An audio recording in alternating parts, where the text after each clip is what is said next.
আদি তারা মায়ের দর্শন। এই মন্দিরটি গ্রামের শেষ প্রান্তে অবস্থিত।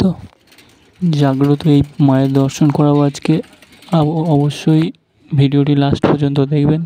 তো বেরিয়ে পড়েছি গ্রামের সেই আদি প্রাচীন মন্দির দেখতে। চলুন সাইকেলে করে এগিয়ে যাব সেই মন্দিরের কাছে এবং দেখাবো আপনাদেরকে সেই মন্দিরের কিছু কথা।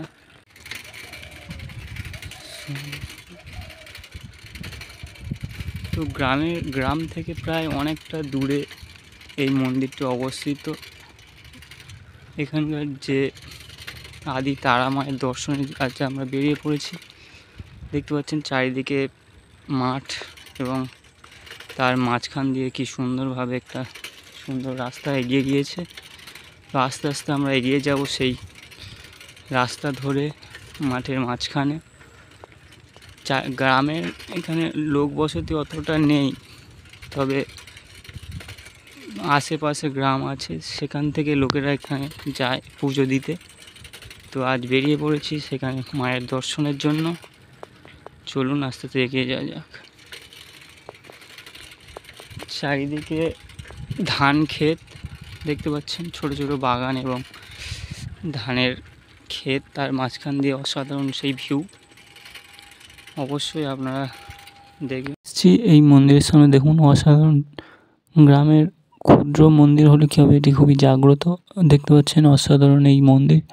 তো এই মন্দির প্রায় দিন শনি মঙ্গলবার পুজো হয় এবং এখানে প্রচুর ভক্ত আসে।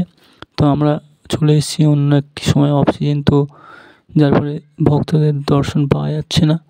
তো চলুন আস্তে আস্তে এগিয়ে যাই মন্দিরের দিকে এবং মায়ের দর্শন করা। মন্দিরের আগে কিছু ক্ষুদ্র মন্দির আছে, শিবের মন্দির, স্বয়ং ভোলানাথের মন্দির এবং আরও মন্দির আছে। তো সেই মন্দিরগুলো দর্শন করার পরেই আমরা এগিয়ে যাবো মায়ের মেন প্রতিমার।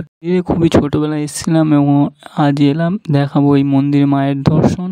তো এখানে সন্ধ্যাবেলায় করে আরতি হয় এবং প্রতি শনি মঙ্গলবার পুজো এবং যাগযজ্ঞ হয়, এখানে প্রসাদ বিতরণও হয়। তো চলুন আস্তে আস্তে মায়ের দর্শন। দেখতে পাচ্ছেন অসাধারণ সেই মাতৃ প্রতিমা, দেখতে পাচ্ছেন বামাখ্যাপা মায়ের কাছে। তো এই দর্শন অবশ্যই আপনাদের সৌভাগ্য ফিরিয়ে নিয়ে আসবে। চলুন দর্শন করুন। দর্শন সেরে মন্দিরের সামনে এগিয়ে যেতেই দেখলাম একটি কাঠবিড়ালি দাঁড়িয়ে আছে এবং সে কিছু কুড়িয়ে খাচ্ছে। তো এই দেখতে পাচ্ছেন এখানে আরও কাঠবিড়ালি এবং পাখি, সুন্দর সুন্দর পাখিরাও আসে এই মন্দিরের সামনে এবং তারা ভক্তরা এলে এখানে তাদের কিছু খাবার দিলে তারা হাতে থেকে খেয়ে যায়। দেখতে পাচ্ছেন সেই অসাধারণ দৃশ্য। তো আমার কাছে কিছু ছিল না, নাহলে